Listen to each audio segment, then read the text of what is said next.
नमस्ते दोस्तों, मैं श्रेयांश रावल एक मेडिकल स्टूडेंट हूं। आज मैं आपके साथ इंसर्ट बायोलॉजी का chapter number 12 respiration in plants के बारे में बात करने जा रहा हूं। यह चैप्टर एनईईटी के लिए बहुत ही महत्वपूर्ण है। इस चैप्टर में हम पादपों में श्वसन के बारे में जानेंगे। श्वसन की परिभाषा। श्वसन एक जैव रासायनिक प्रक्रिया है जिसके द्वारा जीवित जीव अपने भोजन से ऊर्जा प्राप्त करते हैं। पादपों में श्वसन मुख्य रूप से पत्तियों में होता है। श्वसन के चरण। श्वसन के मुख्य दो चरण होते हैं, ग्लाइकोलाइसिस, क्रेब्स चक्र। ग्लाइकोलाइसिस श्वसन का पहला चरण है। यह एक अवायवीय प्रक्रिया है, जिसका अर्थ है कि इसमें ऑक्सीजन की आवश्यकता नहीं होती है। ग्लाइकोलाइसिस में ग्लूकोज को दो पायरुवेट अणुओं में विभाजित किया जाता है। इस प्रक्रिया में ऊर्जा मुक्त होती है, जो एटीपी के रूप में संग्रहित होती है। क्रेब्स चक्र श्वसन का दूसरा चरण है। यह एक वायुवीय प्रक्रिया है, जिसका अर्थ है कि इसमें ऑक्सीजन की आवश्यकता होती है। क्रेब्स चक्र में पायरुवेट को कार्बन डाइऑक्साइड और पानी में ऑक्सीकृत किया जाता है। इस प्रक्रिया में बड़ी मात्रा में ऊर्जा मुक्त होती है, जो एटीपी के रूप में संग्रहित होती है।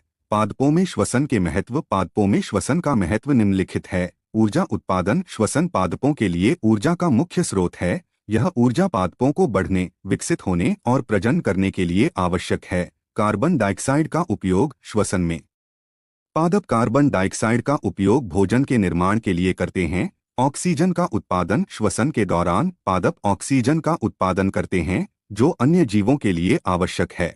निष्कर्ष। श्वसन एक महत्वपूर्ण जैव रासायनिक प्रक्रिया है जो सभी जीवित जीवों में होती है। पादपों में श्वसन मुख्य रूप से पत्तियों में होता है। श्वसन पादपों को ऊर्जा उत्पादन, कार्बन डाइऑक्साइड का उपयोग और ऑक्सीजन का उत्पादन करने में मदद करता है। एनईईटी में श्वसन से संबंधित प्रश्न अक्सर पूछे जाते हैं, इसलिए इस चैप्टर को अच्छी तरह से समझना बहुत जरूरी है। इस चैप्टर को समझने से आपको पादपों में श्वसन के बारे में विस्तृत जानकारी मिलेगी। मैं इस तरह से सभी चैप्टर्स लाइन बाय लाइन समझाते हुए कवर करूंगा, इसलिए मेरे साथ चैनल पर बने रहिए और चैनल को लाइक, शेयर और सब्सक्राइब कीजिए। धन्यवाद। Chapter 12 respiration in plants. जिंदगी के लिए क्यों जरूरी है सांस लेना। हम सभी जानते हैं कि जीवित रहने के लिए सांस लेना जरूरी है, लेकिन क्या आपने कभी सोचा है कि यह इतना महत्वपूर्ण क्यों है? आइए जानते हैं कि सांस लेने के दौरान हमारे शरीर में क्या होता है और यह हमारे जीवन के लिए क्यों आवश्यक है। सांस लेने की प्रक्रिया। जब हम सांस लेते हैं तो हम हवा को अपने फेफड़ों में भरते हैं। हवा में मौजूद ऑक्सीजन हमारे रक्त प्रवाह में प्रवेश करती है और हमारे शरीर के सभी कोशिकाओं तक पहुंचती है। कोशिकाएं ऑक्सीजन का उपयोग भोजन से ऊर्जा निकालने के लिए करती हैं। इस प्रक्रिया को कोशिकीय श्वसन कहते हैं। कोशिकीय श्वसन के दौरान ऑक्सीजन भोजन, मुख्य रूप से ग्लूकोज, को कार्बन डाइऑक्साइड और पानी में तोड़ देता है। इस प्रक्रिया में ऊर्जा निकलती है, जिसे कोशिकाएं अपने विभिन्न कार्यों को करने के लिए उपयोग करती हैं। भोजन से निकाली गई ऊर्जा को एडेनोसाइन ट्राइफॉस्फेट (एटीपी) के रूप में संग्रहित किया जाता है, जिसे शरीर की ऊर्जा मुद्रा कहा जाता है। सांस लेने का महत्व। सांस लेने से हमारे शरीर को कई तरह से फायदा होता है। ऊर्जा उत्पादन। कोशिकीय श्वसन के लिए ऑक्सीजन आवश्यक है, जो हमारे शरीर को कार्य करने के लिए आवश्यक ऊर्जा प्रदान करता है। कार्बन डाइऑक्साइड का निष्कासन। सांस लेते समय हम अपने शरीर से कार्बन डाइऑक्साइड को निकालते हैं, जो कोशिकीय श्वसन का एक उपउत्पाद है। कार्बन डाइऑक्साइड का संचय हानिकारक हो सकता है। शरीर का तापमान नियंत्रण। सांस लेने से हमारे शरीर को ठंडा रखने में मदद मिलती है। जब हम सांस लेते हैं तो हम वातावरण में गर्मी छोड़ते हैं। रोग प्रतिरोधक क्षमता। सांस लेने से हमारे शरीर को संक्रमण से लड़ने में मदद मिलती है। फेफड़े हमारे शरीर के पहले रक्षा तंत्रों में से एक हैं और वे हवा से हानिकारक बैक्टीरिया और वायरस को बाहर निकालने में मदद करते हैं। क्या सभी जीवित जीव सांस लेते हैं? जी नहीं, सभी जीवित जीव सांस नहीं लेते हैं। हालांकि सभी जीवित जीवों को ऊर्जा की आवश्यकता होती है और वे इसे विभिन्न तरीकों से प्राप्त करते हैं। पशु ऑक्सीजन श्वसन द्वारा ऊर्जा प्राप्त करते हैं। पौधे प्रकाश संश्लेषण द्वारा ऊर्जा प्राप्त करते हैं। सूक्ष्म जीव विभिन्न प्रकार के चयापचय का उपयोग करके ऊर्जा प्राप्त करते हैं। भोजन से ऊर्जा कैसे प्राप्त होती है? जब हम भोजन करते हैं तो हमारा पाचन तंत्र इसे छोटे अणुओं में तोड़ देता है, जिन्हें कोशिकाएं अवशोषित कर सकती हैं। ग्लूकोज भोजन का मुख्य अणु है, जिसका उपयोग ऊर्जा उत्पादन के लिए किया जाता है। कोशिकाएं ग्लूकोज को कोशिकीय श्वसन प्रक्रिया के माध्यम से तोड़ देती हैं और एटीपी के रूप में ऊर्जा का उत्पादन करती हैं। शरीर के विभिन्न कार्यों के लिए एटीपी का उपयोग किया जाता है, जैसे मांसपेशियों को हिलाना, अंगों को काम करना और दिमाग को सोचना। क्या सभी खाद्य पदार्थ समान मात्रा में ऊर्जा देते हैं? नहीं, सभी खाद्य पदार्थ समान मात्रा में ऊर्जा नहीं देते हैं। विभिन्न खाद्य पदार्थों में विभिन्न प्रकार के पोषक तत्व होते हैं और इन पोषक तत्वों से अलग अलग मात्रा में ऊर्जा प्राप्त होती है। उदाहरण के लिए, वसा में कार्बोहाइड्रेट की तुलना में अधिक ऊर्जा होती है। यह महत्वपूर्ण है कि हम संतुलित आहार लें जिसमें विभिन्न प्रकार के खाद्य पदार्थ शामिल हों, ताकि हमें अपने शरीर को ठीक से काम करने के लिए आवश्यक सभी पोषक तत्व मिल सक। सभी जीवन प्रक्रियाओं के लिए आवश्यक ऊर्जा कुछ बृहद अणुओं के ऑक्सीकरण से प्राप्त होती है, जिन्हें हम भोजन कहते हैं। केवल हरे पौधे और साइनोबैक्टीरिया ही अपना भोजन स्वयं बना सकते हैं। प्रकाश संश्लेषण की प्रक्रिया द्वारा वे प्रकाश ऊर्जा को रासायनिक ऊर्जा में परिवर्तित करते हैं, जिसे ग्लूकोज, सुक्रोज और स्टार्च जैसे कार्बोहाइड्रेट के बंधों में संग्रहित किया जाता है। हमें यह याद रखना चाहिए कि हरे पौधों में भी सभी कोशिकाएं ऊतक और अंग प्रकाश संश्लेषण नहीं करते हैं। केवल क्लोरोप्लास्ट वाली कोशिकाएं, जो अक्सर सतही परतों में स्थित होती हैं, प्रकाश संश्लेषण करती हैं। इसलिए हरे पौधों में भी अन्य सभी अंग, ऊतक और कोशिकाएं जो गहरे हैं, उन्हें ऑक्सीकरण के लिए भोजन की आवश्यकता होती है। इसलिए भोजन को सभी गहरे भागों में ले जाना पड़ता है। जानवर विषमपोषी होते हैं, अर्थात वे सीधे शाकाहारी या परोक्ष रूप से मांसाहारी पौधों से भोजन प्राप्त करते हैं। जीवन का ईंधन प्रकाश संश्लेषण और कोशिकीय श्वसन मृतोपजीवी जैसे कवक पारिस्थितिक तंत्र में एक महत्वपूर्ण भूमिका निभाते हैं, जो मृत और क्षयशील कार्बनिक पदार्थों को तोड़कर पोषक तत्वों को मिट्टी में वापस छोड़ देते हैं। लेकिन वह ऊर्जा कहाँ से आती है जो जैविक पदार्थों के टूटने को बढ़ावा देती है? मूल रूप से पृथ्वी पर जीवन को बनाए रखने वाली सभी ऊर्जा का पता प्रकाश संश्लेषण से लगाया जा सकता है। प्रकाश संश्लेषण वह प्रक्रिया है जिसके द्वारा पौधे और अन्य जीव सूर्य के प्रकाश की ऊर्जा को कैद करते हैं और इसका उपयोग कार्बन डाइऑक्साइड और पानी को कार्बनिक अणुओं जैसे ग्लूकोज में बदलने के लिए करते हैं।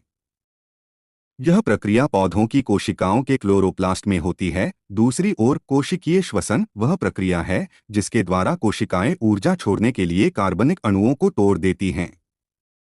इस ऊर्जा का उपयोग फिर विभिन्न कोशिकीय प्रक्रियाओं को शक्ति प्रदान करने के लिए किया जाता है, जिसमें कोशिका वृद्धि, गति और प्रजनन शामिल हैं। कोशिकीय श्वसन दो मुख्य स्थानों पर होता है। कोशिका द्रव्य एक जेल जैसा पदार्थ है जो कोशिका को भरता है। यहाँ ग्लूकोज को ग्लाइकोलिसिस नामक प्रक्रिया में छोटे अणुओं में तोड़ दिया जाता है। माइटोकॉन्ड्रिया को अक्सर कोशिका के पावर हाउस के रूप में जाना जाता है। वे कोशिकीय श्वसन के अंतिम चरणों के लिए जिम्मेदार होते हैं, जहां सबसे अधिक ऊर्जा निकलती है। कोशिकीय श्वसन के दौरान जटिल अणुओं के कार्बन-कार्बन बंधन ऑक्सीकरण के माध्यम से टूट जाते हैं। यह प्रक्रिया काफी मात्रा में ऊर्जा छोड़ती है, जिसे बाद में एडेनोसिन ट्राइफॉस्फेट (एटीपी) को संश्लेषित करने के लिए उपयोग किया जाता है। एटीपी कोशिका का ऊर्जा मुद्रा है और इसका उपयोग विभिन्न ऊर्जा आवश्यक प्रक्रियाओं को शक्ति प्रदान करने के लिए किया जाता है। कोशिकीय श्वसन के बारे में याद रखने के कुछ महत्वपूर्ण बिंदु यहाँ दिए गए हैं। श्वसन के दौरान निकलने वाली ऊर्जा सीधे कोशिका में नहीं छोड़ी जाती है, बल्कि एटीपी के रूप में फंस जाती है। एटीपी का उपयोग विभिन्न कोशिकीय प्रक्रियाओं को शक्ति प्रदान करने के लिए किया जाता है। श्वसन के दौरान उत्पादित कार्बन कंकाल को कोशिका में अन्य अणुओं के जैव संश्लेषण के लिए एक अग्रदूत के रूप में इस्तेमाल किया जा सकता है। मृतोपजीवी कार्बनिक पदार्थों को विघटित करके और पोषक तत्वों को वापस मिट्टी में छोड़कर पर्यावरण में महत्वपूर्ण भूमिका निभाते हैं। कुल मिलाकर प्रकाश संश्लेषण और कोशिकीय श्वसन दो परस्पर जुड़ी प्रक्रियाएं हैं जो पृथ्वी पर जीवन के लिए आवश्यक हैं। प्रकाश संश्लेषण सूर्य के प्रकाश की ऊर्जा को कैद करता है और इसे कार्बनिक अणुओं में संग्रहित करता है, जबकि कोशिकीय श्वसन विभिन्न कोशिकीय प्रक्रियाओं को शक्ति प्रदान करने के लिए इस ऊर्जा को छोड़ता है। क्या पौधे सांस लेते हैं? जी हाँ, पौधों को सांस लेने के लिए ऑक्सीजन की आवश्यकता होती है और वे कार्बन डाइऑक्साइड भी छोड़ते हैं। इसलिए पौधों में ऐसे सिस्टम होते हैं जो ऑक्सीजन की उपलब्धता सुनिश्चित करते हैं। जानवरों के विपरीत पौधों में गैसीय आदान प्रदान के लिए कोई विशेष अंग नहीं होते हैं, लेकिन उनके पास इसके लिए रंध्र और शिराएं होती हैं। कई कारण हैं कि पौधे श्वसन अंगों के बिना क्यों रह सकते हैं। स्वनिर्भरता, प्रत्येक पौधे का भाग अपनी स्वयं की गैस विनिमय आवश्यकताओं का ध्यान रखता है। एक पौधे के भाग से दूसरे में गैसों का बहुत कम परिवहन होता है। कम मांग, पौधे गैस विनिमय के लिए बहुत अधिक मांग नहीं करते हैं। जड़ें, तने और पत्तियां जानवरों की तुलना में बहुत कम दर पर सांस लेती हैं। प्रकाश संश्लेषण के दौरान, केवल प्रकाश संश्लेषण के दौरान ही बड़ी मात्रा में गैसों का आदान प्रदान होता है और प्रत्येक पत्ती इन अवधि के दौरान अपनी ज़रूरतों का ध्यान रखने के लिए अच्छी तरह से अनुकूलित होती है। जब कोशिकाएं प्रकाश संश्लेषण करती हैं, तो इन कोशिकाओं में ऑक्सीजन की उपलब्धता एक समस्या नहीं होती है, क्योंकि ऑक्सीजन कोशिका के अंदर ही निकलती है। इसका मतलब यह है कि पौधे अपने स्वयं के गैस विनिमय की ज़रूरतों को पूरा करने के लिए अच्छी तरह से सुसज्जित हैं। आइए अब देखें कि पौधे गैसीय विनिमय कैसे करते हैं। रंध्र, पत्तियां छोटे छिद्रों से ढकी होती हैं, जिन्हें रंध्र कहा जाता है। ये रंध्र ऑक्सीजन के प्रवेश और कार्बन डाइऑक्साइड के निकलने की अनुमति देते हैं। शिराएं, पौधे की कोशिकाओं में शिराएं होती हैं जो पानी और गैसों को पौधे के विभिन्न भागों तक। पौधों में गैसों का प्रसार। तीसरा, बड़े भारी पौधों में भी गैसों को फैलाना पड़ने वाली दूरी बहुत अधिक नहीं होती है।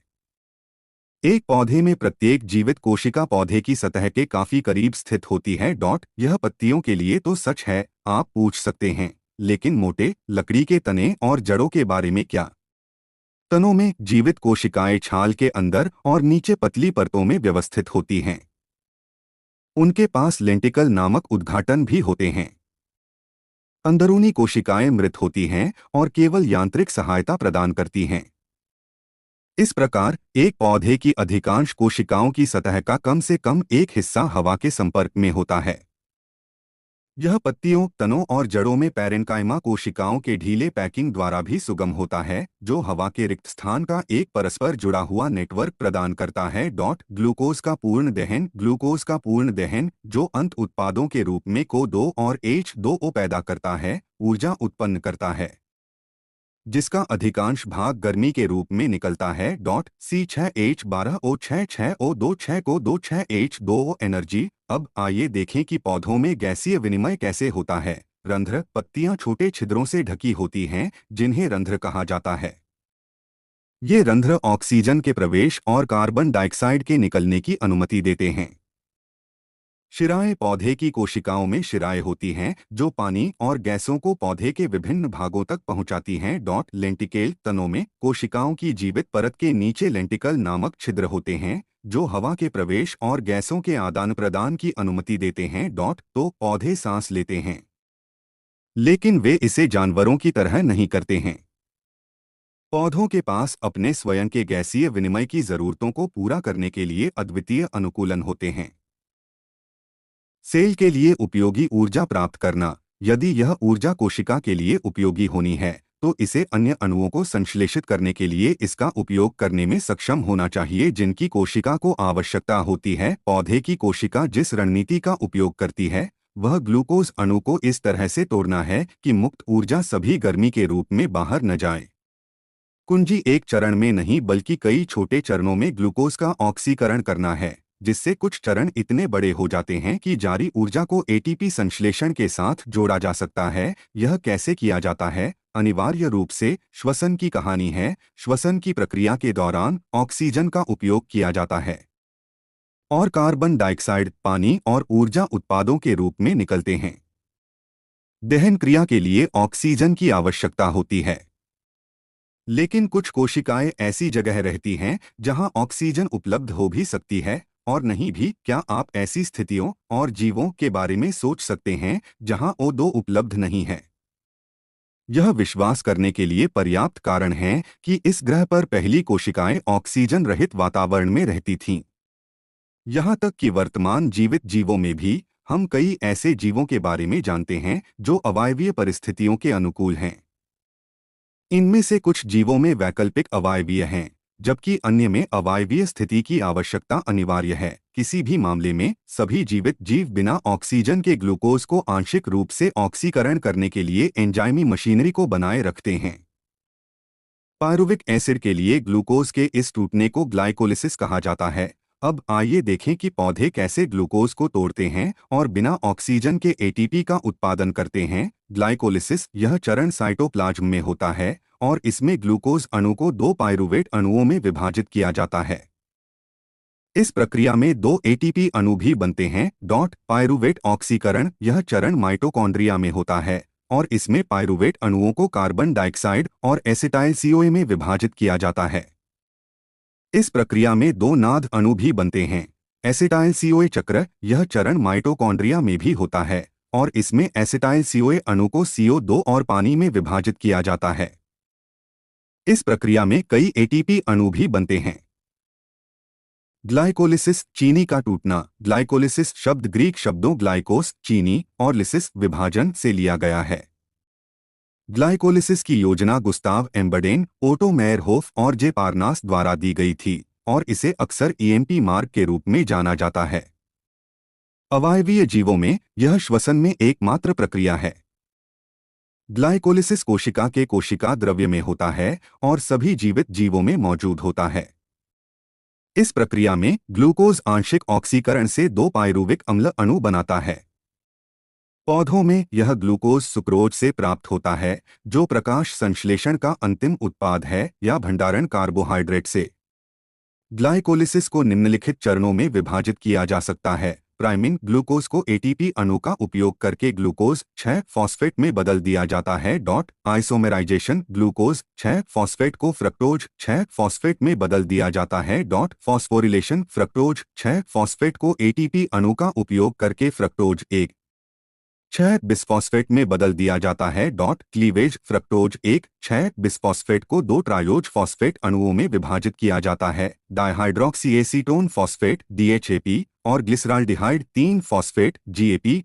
ऑक्सीकरण GAP को नद अणु का उपयोग करके 1,3 बिस्फॉस्फोग्लिसरेट 1,3 BPG में ऑक्सीकृत किया जाता है। इस प्रक्रिया में नाद अणु भी बनता है। फॉस्फोरिलेशन 1,3 BPG को ADP अणु द्वारा ATP अणु बनाने के लिए सबस्ट्रेट स्तर फॉस्फोरिलेशन के माध्यम से 3 फॉस्फोग्लिसरेट 3 PG में बदल दिया जाता है। श्रृंखला का पुनर्व्यवस्था 3 PG को 2 फॉस्फोग्लिसरेट 2 PG और फिर फॉस्फोएनोल पायरुवेट PEP में बदल दिया जाता है। एटीपी का उत्पादन पीईपी को एडीपी अणु द्वारा एटीपी अणु बनाने के लिए सबस्ट्रेट स्तर फॉस्फोरिलेशन के माध्यम से पायरुवेट में परिवर्तित किया जाता है। ग्लाइकोलिसिस एक महत्वपूर्ण चयापचय मार्ग है क्योंकि यह सभी कोशिकाओं के लिए ऊर्जा प्रदान करता है। यह अवायवीय जीवों में विशेष रूप से महत्वपूर्ण है क्योंकि यह श्वसन का एकमात्र स्रोत है। ग्लाइकोलिसिस के बारे में कुछ महत्वपूर्ण बिंदु यहाँ दिए गए हैं। यह कोशिका द्रव्य में होता है। यह सभी जीवित जीवों में मौजूद होता है। यह ग्लूकोज को दो पायरुविक अम्ल अणुओं में परिवर्तित करता है। ग्लाइकोलिसिस में एटीपी संश्लेषण। ग्लाइकोलिसिस में ग्लूकोज से पायरुवेट का उत्पादन करने के लिए विभिन्न एंजाइमों के नियंत्रण में 10 प्रतिक्रियाओं की एक श्रृंखला होती है। ग्लाइकोलिसिस के चरणों का अध्ययन करते समय कृपया उन चरणों पर ध्यान दें जहां एटीपी या इस मामले में NADH का उपयोग या संश्लेषण होता है। एटीपी का उपयोग ग्लाइकोलिसिस में दो चरणों में एटीपी का उपयोग किया जाता है। ग्लूकोज को ग्लूकोज 6 फॉस्फेट में बदलने में, फ्रक्टोज 6 फॉस्फेट को फ्रक्टोज 1 6 बिस्फॉस्फेट में बदलने में। नाद H का उत्पादन ग्लाइकोलिसिस में एक चरण होता है जहां नद से नाद H बनता है, जब 3 फॉस्फोग्लिसराल्डिहाइड पगल को 1,3 बिस्फॉस्फोग्लिसरेट BPGA में परिवर्तित किया जाता है। पगल से दो रिडॉक्स समकक्ष 2 हाइड्रोजन परमाणुओं के रूप में हटा दिए जाते हैं और नद के एक अणु को स्थानांतरित कर दिए जाते हैं। पगल ऑक्सीकृत हो जाता है और अकार्बनिक फॉस्फेट के साथ मिलकर BPGA में परिवर्तित हो जाता है। एटीपी संश्लेषण। ग्लाइकोलिसिस में 3 चरणों में ऊर्जा निकलती है। बीपीजीए से 3 फॉस्फोग्लिसरिक एसिड पीजीए में परिवर्तन भी एक ऊर्जा उपज प्रक्रिया है। पैप को पायरुवेट में परिवर्तित करने के दौरान एक और एटीपी का संश्लेषण होता है। कुल एटीपी उत्पादन ग्लाइकोलिसिस में ग्लूकोज के एक अणु से सीधे 2 एटीपी अणुओं का संश्लेषण होता है। इसलिए ग्लाइकोलिसिस में ग्लूकोज के एक अणु से सीधे 2 एटीपी अणु संश्लेषित होते हैं। ग्लाइकोलिसिस एक चयापचय प्रक्रिया है जिसमें ग्लूकोज को पायरुविक अम्ल में परिवर्तित किया जाता है। यह प्रक्रिया कोशिका में ऊर्जा प्रदान करती है। पायरुवेट का चयापचयगत भाग्य यह निर्धारित करता है कि कोशिका इस ऊर्जा का उपयोग कैसे करती है। कोशिका की आवश्यकता के आधार पर पायरुवेट के 3 प्रमुख चयापचयगत भाग्य हो सकते हैं। तो पायरुवेट का चयापचयगत भाग्य कोशिका की ऊर्जा आवश्यकताओं पर निर्भर करता है। यदि ऑक्सीजन उपलब्ध है तो पायरुवेट एरोबिक श्वसन से गुजर सकता है और अधिक ऊर्जा का उत्पादन कर सकता है। यदि ऑक्सीजन अनुपलब्ध है तो पायरुवेट लैक्टिक एसिड या इथेनॉल में परिवर्तित हो सकता है। पायरुवेट का चयापचय भाग्य 3 प्रमुख रास्ते ग्लाइकोलिसिस द्वारा उत्पादित पायरुवेट को संभालने के लिए विभिन्न कोशिकाओं के 3 प्रमुख तरीके हैं। ये लैक्टिक एसिड किण्वन, अल्कोहलिक किण्वन और एरोबिक श्वसन हैं। किण्वन कई प्रोकैरियोसाइट्स और एक कोशिकीय यूकेरियोट्स में अवायवीय परिस्थितियों में होता है। हालांकि ग्लूकोज के को 2 और H2O में पूर्ण ऑक्सीकरण के लिए जीव क्रेब्स चक्र को अपनाते हैं जिसे एरोबिक श्वसन भी कहा जाता है। इसके लिए O2 की आपूर्ति की आवश्यकता होती है। 1 लैक्टिक एसिड किण्वन जब मांसपेशियों में ऑक्सीजन की कमी होती है तो पायरुवेट लैक्टिक एसिड में परिवर्तित हो जाता है। यह प्रक्रिया मांसपेशियों में थकान का कारण बनती है। लैक्टिक एसिड किण्वन के दौरान NADH को ऑक्सीकृत कर दिया जाता है ताकि ग्लाइकोलिसिस जारी रह सके। 2 अल्कोहलिक किण्वन खमीर और कुछ अन्य जीवों में पायरुवेट को इथेनॉल और कार्बन डाइऑक्साइड में परिवर्तित किया जा सकता है। यह प्रक्रिया अल्कोहलिक किण्वन के रूप में जानी जाती है। अल्कोहलिक किण्वन के दौरान एटीपी का थोड़ा सा उत्पादन होता है। 3 एरोबिक श्वसन जब ऑक्सीजन उपलब्ध होता है तो पायरुवेट साइट्रिक एसिड चक्र में प्रवेश करता है जहां यह आगे टूट जाता है और अधिक ऊर्जा निकलती है। इस प्रक्रिया को एरोबिक श्वसन के रूप में जाना जाता है। एरोबिक श्वसन के दौरान NADH और FADH2 को इलेक्ट्रॉन ट्रांसपोर्ट श्रृंखला के लिए ऑक्सीकृत किया जाता है जिससे अधिक एटीपी का उत्पादन होता है। तो पायरुवेट का चयापचय भाग्य कोशिका की ऑक्सीजन आपूर्ति पर निर्भर करता है। यदि ऑक्सीजन उपलब्ध है तो पायरुवेट एरोबिक श्वसन से गुजर सकता है और अधिक ऊर्जा का उत्पादन कर सकता है। यदि ऑक्सीजन अनुपलब्ध है तो पायरुवेट लैक्टिक एसिड या इथेनॉल में परिवर्तित हो सकता है। आइए अब देखें कि पायरुवेट के प्रत्येक भाग्य का महत्व क्या है। एरोबिक श्वसन ग्लूकोज से सबसे अधिक ऊर्जा निकालने का सबसे कुशल तरीका है। यह कोशिकाओं को जीवित रहने और कार्य करने के लिए आवश्यक अधिकांश ऊर्जा प्रदान करता है। लैक्टिक एसिड किण्वन कोशिकाओं को अल्पकालिक श्रम के दौरान ग्लाइकोलिसिस को जारी रखने की अनुमति देता है, भले ही ऑक्सीजन की कमी हो। किण्वन अवायवीय परिस्थितियों में ग्लूकोज का अपूर्ण ऑक्सीकरण, उदाहरण के लिए खमीर द्वारा, प्रतिक्रियाओं के समूह द्वारा प्राप्त किया जाता है जहां पायरुविक एसिड को कार्बन डाइऑक्साइड और इथेनॉल में परिवर्तित किया जाता है। एंजाइम पायरुविक एसिड डिकार्बोक्सिलेज और अल्कोहल डिहाइड्रोजनेज इन प्रतिक्रियाओं को उत्प्रेरित करते हैं। कुछ बैक्टीरिया जैसे अन्य जीव पायरुविक एसिड से लैक्टिक एसिड का उत्पादन करते हैं। इसमें शामिल चरण चित्र 12.2 में दिखाए गए हैं। पशु कोशिकाओं में भी, जैसे व्यायाम के दौरान मांसपेशियां, जब ऑक्सीजन कोशिकीय श्वसन के लिए अपर्याप्त होती है तो पायरुविक एसिड को लैक्टिक डिहाइड्रोजनेज द्वारा लैक्टिक एसिड में कम कर दिया जाता है। दोनों प्रक्रियाओं में अपचायक एजेंट नाद H है जिसे नद में पुनः ऑक्सीकृत किया जाता है। लैक्टिक एसिड और अल्कोहल किण्वन दोनों में अधिक ऊर्जा नहीं निकलती है। ग्लूकोज में ऊर्जा का 7% से भी कम निकलता है और यह सब एटीपी के उच्च ऊर्जा बंधनों के रूप में फंस नहीं पाता है। साथ ही प्रक्रियाएं खतरनाक हैं। या तो एसिड या अल्कोहल का उत्पादन होता है। जब ग्लूकोज के एक अणु को अल्कोहल या लैक्टिक एसिड में किण्वित किया जाता है तो शुद्ध एटीपी संश्लेषित होता है। गणना करें कि ग्लाइकोलिसिस के दौरान कितने एटीपी का उपयोग किया जाता है। ग्लाइकोलिसिस में दो स्थानों पर एटीपी का उपयोग किया जाता है। एक ग्लूकोज को ग्लूकोज 6 फॉस्फेट में बदलने के लिए और दूसरा फ्रक्टोज 6 फॉस्फेट को फ्रक्टोज 1 6 बिस्फॉस्फेट में बदलने के लिए। एक ग्लूकोज अणु से कुल 2 एटीपी अणु संश्लेषित होते हैं। इसलिए शुद्ध एटीपी उत्पादन 2 से 2 शून्य है। अल्कोहल की अधिकतम सांद्रता खमीर लगभग 13% अल्कोहल सांद्रता पर खुद को विषाक्त कर देता है। यह स्वाभाविक रूप से किण्वित पेय पदार्थों में अल्कोहल की अधिकतम सांद्रता होगी। उच्च अल्कोहल सामग्री वाले पेय इस सांद्रता से अधिक अल्कोहल सामग्री वाले मादक पेय पदार्थ आसवन नामक एक प्रक्रिया द्वारा प्राप्त किए जाते हैं। आसवन अल्कोहल को पानी से अलग करता है। तो किण्वन कोशिकाओं को अवायवीय परिस्थितियों में जीवित रहने की अनुमति देता है, लेकिन यह बहुत कुशल प्रक्रिया नहीं है। यह कम ऊर्जा पैदा करता है और कुछ अवांछित उत्पादों का उत्पादन करता है। पूर्ण ऑक्सीकरण और अधिकतम ऊर्जा प्राप्त करना किण्वन के विपरीत, कुछ जीव ग्लूकोज का पूर्ण ऑक्सीकरण कर सकते हैं और संग्रहित ऊर्जा को अधिक एटीपी अणुओं को संश्लेषित करने के लिए निकाल सकते हैं, जिनकी कोशिकीय चयापचय के लिए आवश्यकता होती है। यूकेरियोट्स में ये चरण माइटोकॉन्ड्रिया के अंदर होते हैं और इसके लिए O2 की आवश्यकता होती है। एरोबिक श्वसन वह प्रक्रिया है जो ऑक्सीजन की उपस्थिति में कार्बनिक पदार्थों के पूर्ण ऑक्सीकरण की ओर ले जाती है और CO2 पानी और सबस्ट्रेट में मौजूद ऊर्जा की एक बड़ी मात्रा को छोड़ती है। इस प्रकार का श्वसन उच्च जीवों में सबसे आम है। एरोबिक श्वसन में 4 चरण शामिल होते हैं। ग्लाइकोलिसिस यह चरण कोशिका द्रव्य में होता है और ग्लूकोज को 2 पाइरूवेट अणुओं में विभाजित करता है। इस प्रक्रिया में 2 एटीपी अणु भी बनते हैं। पाइरूवेट ऑक्सीकरण यह चरण माइटोकॉन्ड्रिया में होता है और पाइरूवेट अणुओं को कार्बन डाइऑक्साइड और एसिटाइल CoA में विभाजित करता है।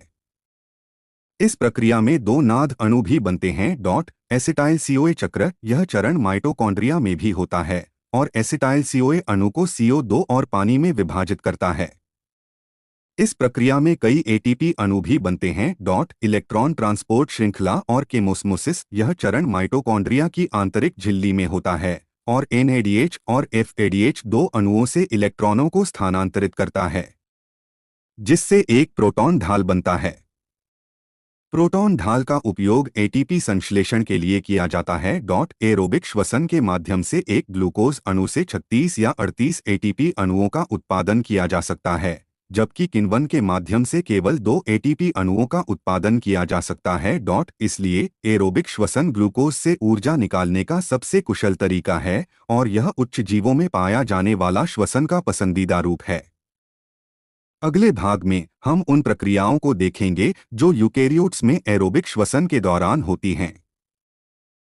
एरोबिक श्वसन माइटोकॉन्ड्रिया के भीतर एरोबिक श्वसन के होने के लिए ग्लाइकोलिसिस का अंतिम उत्पाद पाइरूवेट को कोशिका द्रव्य से माइटोकॉन्ड्रिया में ले जाया जाता है। एरोबिक श्वसन में महत्वपूर्ण घटनाएं हैं। पाइरूवेट का पूर्ण ऑक्सीकरण हाइड्रोजन परमाणुओं के चरणबद्ध हटाने से 3 को 2 अणुओं को छोड़कर हाइड्रोजन परमाणुओं के भाग के रूप में निकाले गए इलेक्ट्रॉनों को आणविक O2 में प्रवाहित करना, साथ ही एटीपी का संश्लेषण भी होता है। यह ध्यान रखना दिलचस्प है कि पहली प्रक्रिया माइटोकॉन्ड्रिया के मैट्रिक्स में होती है, जबकि दूसरी प्रक्रिया माइटोकॉन्ड्रिया के आंतरिक झिल्ली पर स्थित होती है। पाइरूवेट जो साइटोसोल में कार्बोहाइड्रेट के ग्लाइकोलाइटिक अपचय द्वारा बनता है, माइटोकॉन्ड्रियल मैट्रिक्स में प्रवेश करने के बाद पाइरूवेट डिहाइड्रोजनेज द्वारा उत्प्रेरित प्रतिक्रियाओं के एक जटिल सेट द्वारा ऑक्सीडेटिव डिकार्बोक्सिलेशन से गुजरता है। पाइरूवेट डिहाइड्रोजनेज द्वारा उत्प्रेरित प्रतिक्रियाओं में नाद और कोएंजाइम ए सहित कई कोएंजाइमों की भागीदारी की आवश्यकता होती है। पाइरूवेट कोए नाद Mg2 एसीटिल कोए को 2 नाद H2। इस प्रक्रिया के दौरान पाइरूविक एसिड के 2 अणुओं ग्लाइकोलिसिस के दौरान एक ग्लूकोज अणु से उत्पन्न के चयापचय से नाद के 2 अणु उत्पन्न होते हैं। एसीटिल कोए तब एक चक्रीय मार्ग में प्रवेश करता है, जिसे ट्राइकार्बोक्सिलिक एसिड चक्र, जिसे आमतौर पर क्रेब्स चक्र के रूप में जाना जाता है, जिसका नाम वैज्ञानिक हंस क्रेब्स के नाम पर रखा गया है, जिन्होंने इसे सबसे पहले समझाया था। इसलिए एरोबिक श्वसन ग्लूकोज से ऊर्जा निकालने का सबसे कुशल तरीका है और यह उच्च जीवों में पाया जाने वाला श्वसन का पसंदीदा रूप है। अगले भाग में हम उन प्रक्रियाओं को देखेंगे जो यूकेरियोट्स में एरोबिक श्वसन के दौरान होती हैं। ट्राइकार्बोक्सिलिक एसिड चक्र। ट्राइकार्बोक्सिलिक एसिड चक्र टीसीए चक्र की शुरुआत एसिटाइल समूह के ऑक्सालोएसिटिक एसिड OAA और पानी के साथ संघनन से होती है, जिससे साइट्रिक एसिड प्राप्त होता है। चित्र 12.3। प्रतिक्रिया साइट्रेट सिंथेस एंजाइम द्वारा उत्प्रेरित होती है और कोए का एक अणु निकलता है। साइट्रेट को फिर आइसोसाइट्रेट में आइसोमेराइज किया जाता है। इसके बाद डिकार्बोक्सिलेशन के दो क्रमिक चरण होते हैं, जिससे केटोग्लूटारिक एसिड और फिर सुकिनिल CoA का निर्माण होता है। 1 साइट्रेट का गठन acetyl CoA oxaloacetate H2O citrate CoA. This reaction is catalysed by the enzyme citrate synthase. 2 citrate का isomerisation citrate isocitrate. This reaction is catalysed by the enzyme aconitase. 3 isocitrate का ऑक्सीकरण और डिकार्बोक्सिलेशन आइसोसिट्रेट नाद के ETOGLUTARATE को 2 NAD H। This reaction is catalysed by the enzyme isocitrate dehydrogenase. 4 ketoglutaric acid का ऑक्सीकरण और डिकार्बोक्सिलेशन के ETOGLUTARATE नाद कोए सक्सिनिल कोए को 2 NAD H। This reaction is catalysed by the enzyme के ETOGLUTARATE डिहाइड्रोजनेस कॉम्प्लेक्स। इन चरणों के दौरान नाद के 3 अणु और एक FADH2 अणु का उत्पादन होता है। TCA चक्र एक चक्रीय प्रक्रिया है, जिसका अर्थ है कि यह एक बार शुरू होने के बाद लगातार चलता रहता है जब तक कि पर्याप्त सबस्ट्रेट एसिटाइल CoA उपलब्ध हो। TCA चक्र के प्रत्येक मोड़ में एक अणु कार्बन डाइऑक्साइड का उत्पादन होता है और 3 अणु नाद और एक अणु FADH2 का उत्पादन होता है। अगले भाग में हम इलेक्ट्रॉन परिवहन श्रृंखला और केमोस्मोसिस को देखेंगे, जो एरोबिक श्वसन में ATP उत्पादन के लिए आवश्यक हैं। शेष चरण और सारांश समीकरण। साइट्रिक एसिड चक्र के शेष चरणों में सुकिनिल CoA को वापस ऑक्सालोएसिटिक एसिड OAA में ऑक्सीकृत किया जाता है, जिससे चक्र को जारी रखने की अनुमति मिलती है। सुकिनिल CoA से सुकिनिक एसिड में परिवर्तन के दौरान GTP का एक अणु संश्लेषित होता है। यह एक सबस्ट्रेट स्तर का फास्फोरिलीकरण है। एक युग्मित प्रतिक्रिया में GTP को GDP में परिवर्तित किया जाता है, साथ ही साथ ADP से ATP का संश्लेषण भी होता है।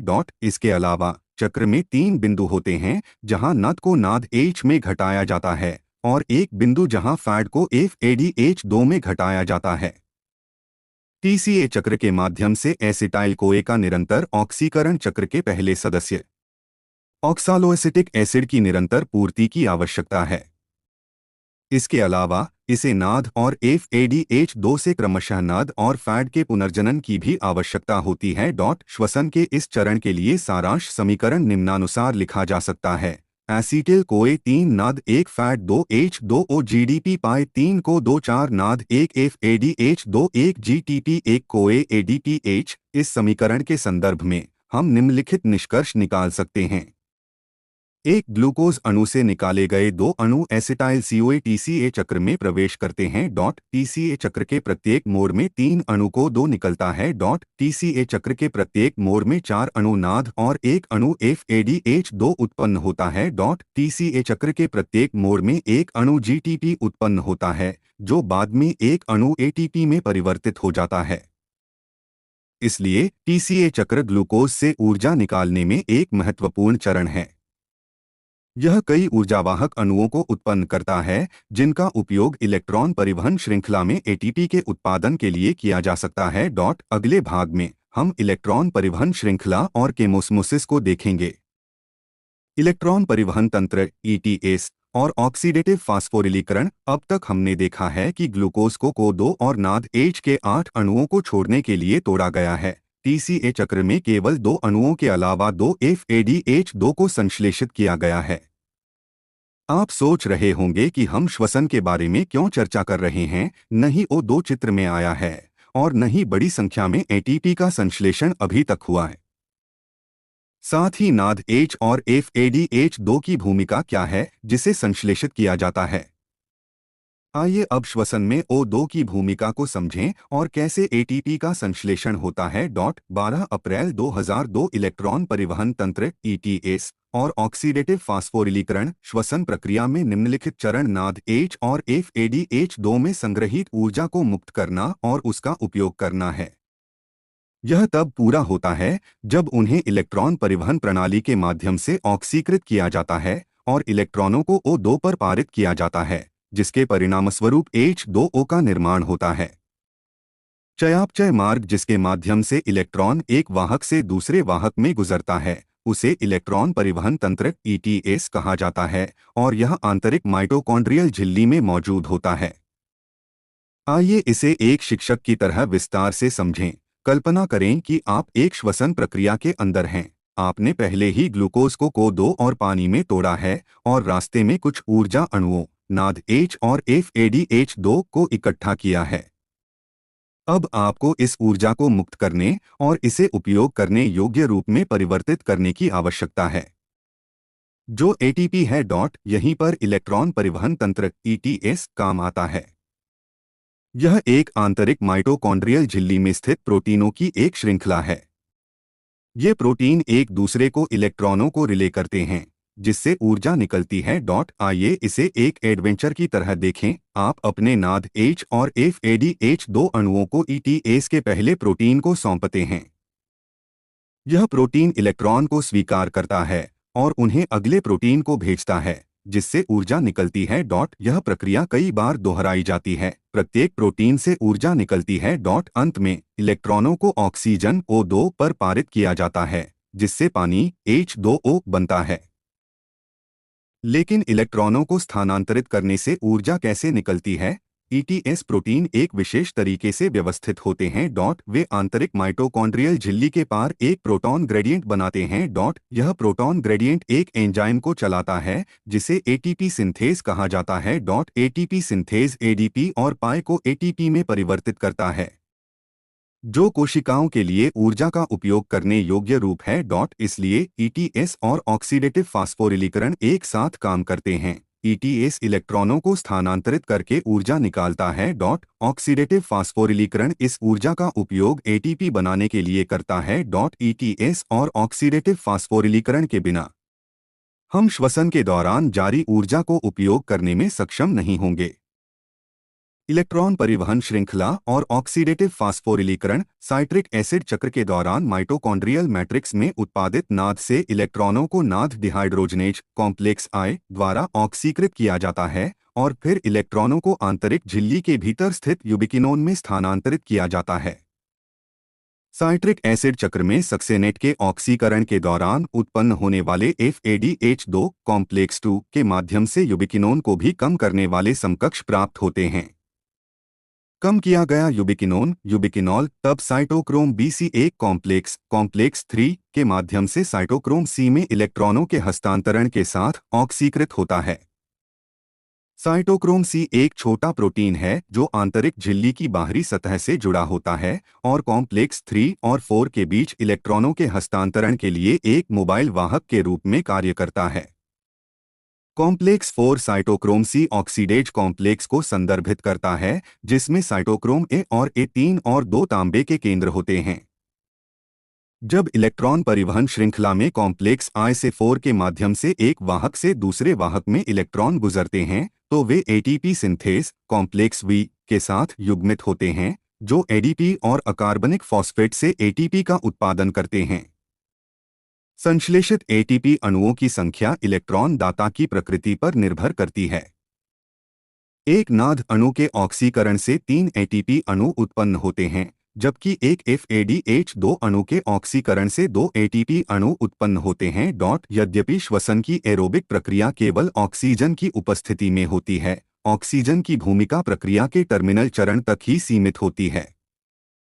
फिर भी ऑक्सीजन की उपस्थिति महत्वपूर्ण है, क्योंकि यह सिस्टम से हाइड्रोजन को हटाकर पूरी प्रक्रिया को चलाता है। ऑक्सीजन अंतिम हाइड्रोजन स्वीकर्ता के रूप में कार्य करता है। फोटोफॉस्फोरिलीकरण के विपरीत, जहां फॉस्फोरिलीकरण के लिए आवश्यक प्रोटॉन ग्रेडियंट के उत्पादन के लिए प्रकाश ऊर्जा का उपयोग किया जाता है, श्वसन में यह उसी प्रक्रिया के लिए ऑक्सीकरण कमी ऊर्जा का उपयोग किया जाता है। यही कारण है कि इस प्रक्रिया को ऑक्सीडेटिव फास्फोरिलीकरण कहा जाता है। केमोस्मोसिस परिकल्पना और एटीपी संश्लेषण का पुनर्कथन। पिछले अध्याय में आपने केमोस्मोसिस परिकल्पना के बारे में सीखा, जो बताता है कि इलेक्ट्रॉन परिवहन प्रणाली से निकलने वाली ऊर्जा का उपयोग करके माइटोकॉन्ड्रिया में एटीपी का संश्लेषण कैसे होता है।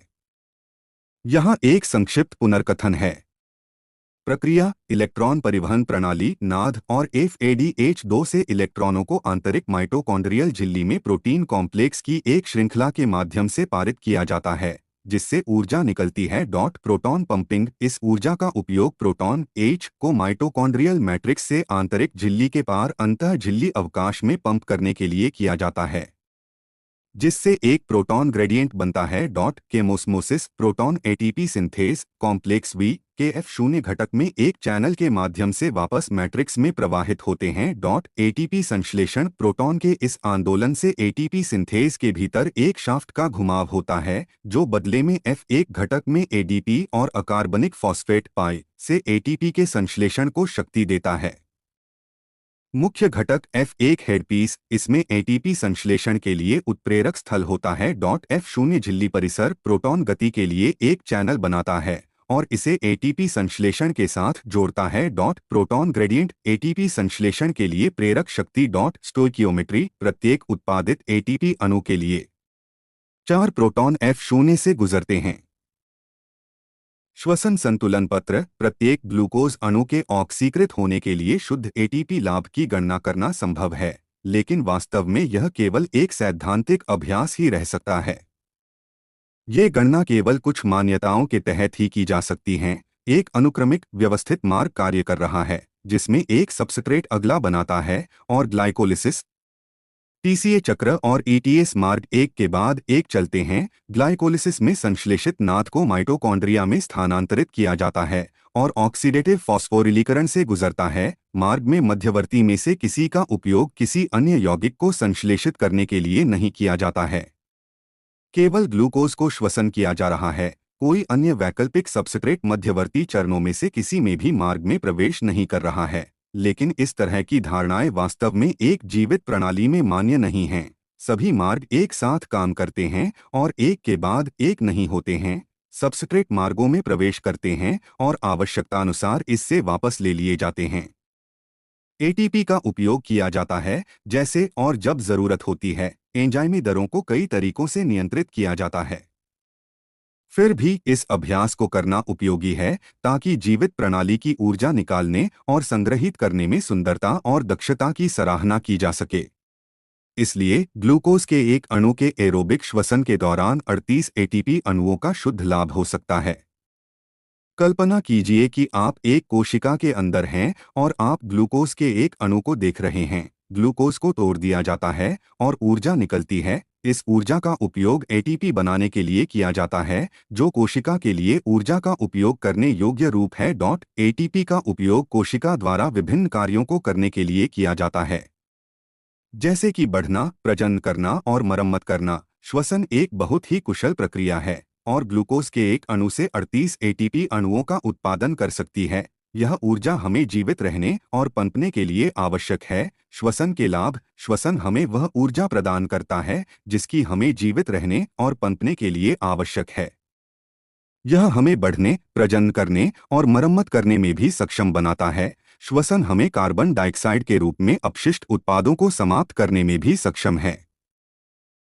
किण्वन बनाम एरोबिक श्वसन की तुलना। अब हम किण्वन और एरोबिक श्वसन की तुलना करते हैं। एक, ग्लूकोज का टूटना। किण्वन में ग्लूकोज का केवल आंशिक रूप से टूटना होता है, जबकि एरोबिक श्वसन में यह पूरी तरह से CO2 और H2O में विघटित हो जाता है। 2 एटीपी का उत्पादन। किण्वन में प्रत्येक ग्लूकोज अणु के पायरुविक अम्ल में विघटित होने के लिए केवल 2 एटीपी अणुओं का शुद्ध लाभ होता है, जबकि एरोबिक परिस्थितियों में कई और एटीपी अणु उत्पन्न होते हैं। एरोबिक श्वसन में ग्लूकोज के एक अणु से लगभग 38 एटीपी अणु उत्पन्न होते हैं, जो किण्वन द्वारा उत्पादित एटीपी की मात्रा से काफी अधिक है। 3 नाद का ऑक्सीकरण। किण्वन में नाद का नाद में ऑक्सीकरण धीरे धीरे होता है, जबकि एरोबिक श्वसन के मामले में यह प्रतिक्रिया बहुत तीव्र होती है।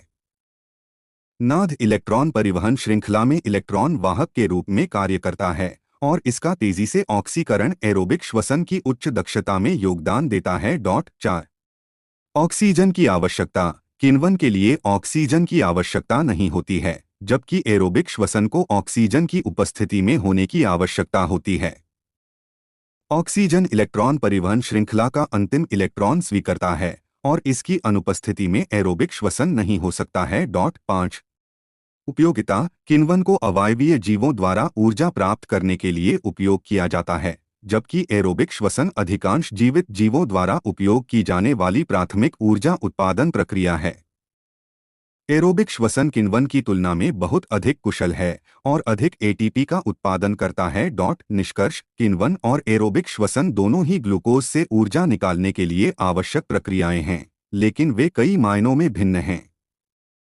एरोबिक श्वसन ग्लूकोज के अधिक पूर्ण टूटने के कारण अधिक कुशल है और अधिक एटीपी का उत्पादन करता है। हालांकि किण्वन ऑक्सीजन की अनुपस्थिति में ऊर्जा प्राप्त करने के लिए एक महत्वपूर्ण तंत्र है। 12.6 एम्फीबॉलिक मार्ग। श्वसन के लिए ग्लूकोज पसंदीदा सबस्ट्रेट है। सभी कार्बोहाइड्रेट को आमतौर पर ग्लूकोज में बदल दिया जाता है इससे पहले कि वे श्वसन के लिए उपयोग किए जाते हैं। जैसा कि पहले उल्लेख किया गया है, अन्य सबस्ट्रेट भी श्वसन कर सकते हैं, लेकिन फिर वे श्वसन मार्ग में पहले चरण में प्रवेश नहीं करते हैं। श्वसन पथ में विभिन्न सबस्ट्रेट के प्रवेश बिंदुओं को देखने के लिए चित्र 12.6 देखें। वसा को पहले ग्लिसरॉल और फैटी एसिड में तोड़ने की आवश्यकता होगी। यदि फैटी एसिड को श्वसन किया जाना था, तो उन्हें पहले एसिटाइल कोए में बदल दिया जाएगा और मार्ग में प्रवेश किया जाएगा। पगल में परिवर्तित होने के बाद ग्लिसरॉल मार्ग में प्रवेश करेगा।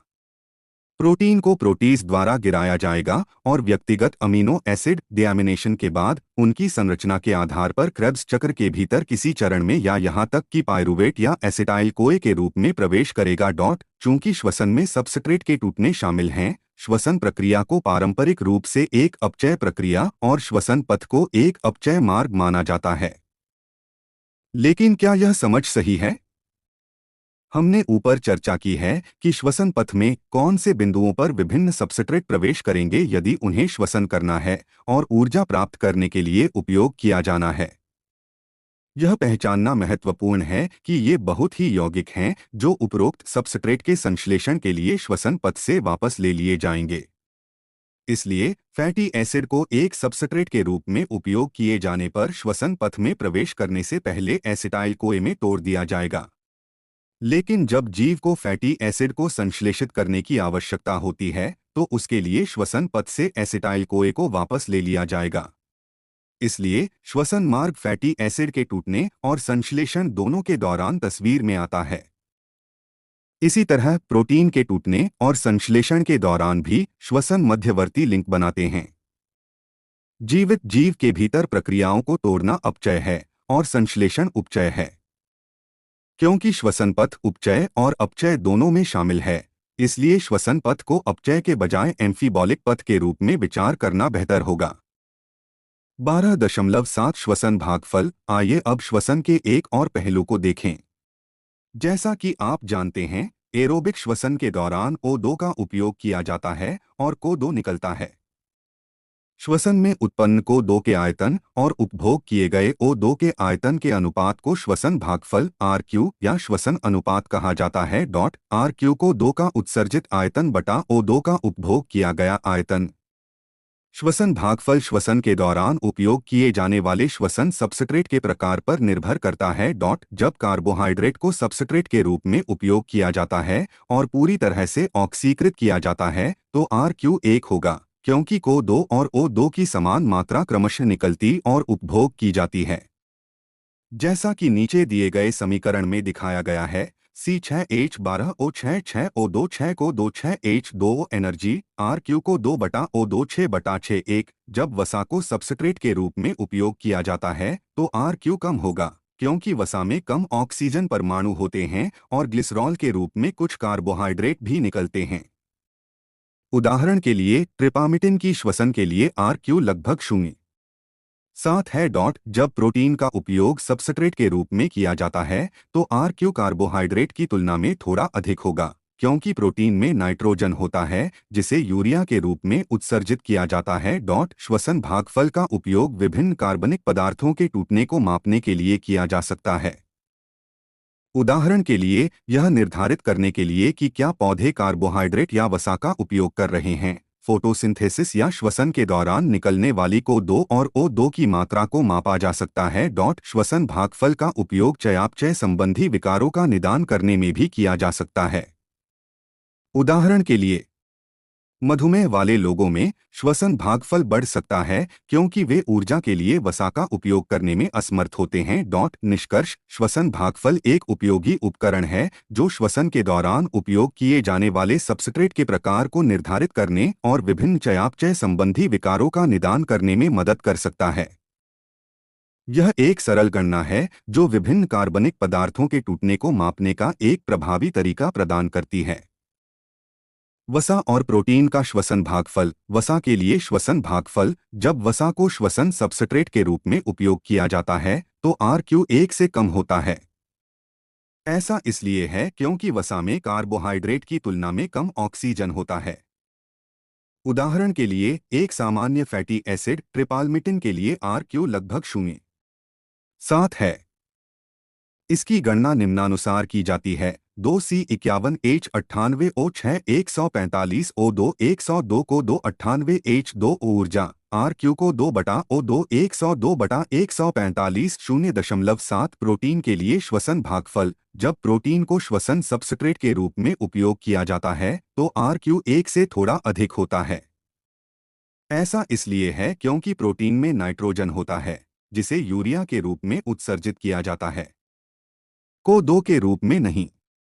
इसके परिणामस्वरूप CO2 उत्पादन का थोड़ा कम अनुमान लगाया जाता है। प्रोटीन के लिए RQ आमतौर पर लगभग 0.9 है। डॉट महत्वपूर्ण बिंदु जीवित जीवों में श्वसन सबस्ट्रेट अक्सर कार्बोहाइड्रेट, वसा और प्रोटीन का मिश्रण होते हैं। डॉट शुद्ध प्रोटीन या वसा को कभी भी श्वसन सबस्ट्रेट के रूप में उपयोग नहीं किया जाता है। किसी जीव का वास्तविक RQ इस बात पर निर्भर करेगा कि श्वसन के लिए इन विभिन्न सबस्ट्रेटों का सापेक्ष अनुपात क्या है। डॉट RQ किसी जीव की चयापचय स्थिति को समझने के लिए एक उपयोगी उपकरण हो सकता है। डॉट उदाहरण के लिए एक उच्च RQ यह संकेत दे सकता है कि जीव मुख्य रूप से कार्बोहाइड्रेट का चयापचय कर रहा है, जबकि एक निम्न RQ यह संकेत दे सकता है कि यह मुख्य रूप से वसा का चयापचय कर रहा है। डॉट निष्कर्ष यहाँ विभिन्न सबस्ट्रेटों के RQ को सारांशित करने वाली एक तालिका है। सबस्ट्रेट श्वसन भागफल कार्बोहाइड्रेट 1.0, वसा 0.7, प्रोटीन 0.9। याद रखें RQ एक अनुपात है, पूर्ण मान नहीं। डॉट श्वसन के लिए उपयोग किए जा रहे सबस्ट्रेट के प्रकार के अलावा अन्य कारक भी RQ को प्रभावित कर सकते हैं, जैसे कि जीव की गतिविधि का स्तर और ऑक्सीजन की उपलब्धता। समरी पौधों में श्वसन के लिए विशेष अंगों का अभाव। जानवरों के विपरीत पौधों में श्वास लेने या गैसीय विनिमय के लिए कोई विशेष सिस्टम नहीं होता है। रंध्र और मसूड़े प्रसार द्वारा गैसीय विनिमय की अनुमति देते हैं। एक पौधे में लगभग सभी जीवित कोशिकाओं की सतहें हवा के संपर्क में होती हैं। कोशिकीय श्वसन क्या है? ऑक्सीकरण कोशिकाओं द्वारा जटिल कार्बनिक अणुओं के सीसी बंधों को तोड़ने की प्रक्रिया को कोशिकीय श्वसन कहा जाता है, जिससे बहुत अधिक ऊर्जा निकलती है। श्वसन के लिए ग्लूकोज पसंदीदा सबस्ट्रेट है। वसा और प्रोटीन को भी ऊर्जा उत्पन्न करने के लिए तोड़ा जा सकता है। श्वसन के चरण। कोशिकीय श्वसन का प्रारंभिक चरण कोशिका द्रव्य में होता है। प्रत्येक ग्लूकोज अणु को एंजाइम उत्प्रेरित प्रतिक्रियाओं की एक श्रृंखला के माध्यम से पायरुविक एसिड के 2 अणुओं में तोड़ दिया जाता है। इस प्रक्रिया को ग्लाइकोलिसिस कहा जाता है। पायरुवेट का भाग्य ऑक्सीजन की उपलब्धता और जीव पर निर्भर करता है। अवायवीय परिस्थितियों में या तो लैक्टिक एसिड किण्वन या अल्कोहल किण्वन होता है। डॉट किण्वन कई प्रोकैरियोट्स, एक कोशिकीय यूकेरियोट्स और अंकुरित बीजों में अवायवीय परिस्थितियों में होता है। यूकेरियोटिक जीवों में ऑक्सीजन की उपस्थिति में एरोबिक श्वसन होता है। डॉट माइटोकॉन्ड्रिया में श्वसन। पायरुविक एसिड को माइटोकॉन्ड्रिया में ले जाया जाता है, जहां यह को2 की रिहाई के साथ एसिटाइल कोए में परिवर्तित हो जाता है। एसिटाइल कोए तब माइटोकॉन्ड्रिया के मैट्रिक्स में काम कर रहे ट्राइकार्बोक्सिलिक एसिड मार्ग या क्रेब्स चक्र में प्रवेश करता है। नाद H और FADH दो क्रेब्स चक्र में उत्पन्न होते हैं। ग्लाइकोलिसिस के दौरान संश्लेषित नाद H के साथ साथ इन अणुओं में ऊर्जा का उपयोग ATP को संश्लेषित करने के लिए किया जाता है। यह माइटोकॉन्ड्रिया के आंतरिक झिल्ली पर स्थित इलेक्ट्रॉन ट्रांसपोर्ट सिस्टम ETS नामक इलेक्ट्रॉन वाहक की एक प्रणाली के माध्यम से पूरा किया जाता है। इलेक्ट्रॉन जैसे ही वे सिस्टम के माध्यम से चलते हैं, पर्याप्त ऊर्जा छोड़ते हैं जो कि ATP को संश्लेषित करने के लिए फंस जाते हैं। इसे ऑक्सीडेटिव फॉस्फोराइलेशन कहा जाता है। इस प्रक्रिया में O2 इलेक्ट्रॉनों का अंतिम स्वीकर्ता होता है और यह पानी में कम हो जाता है।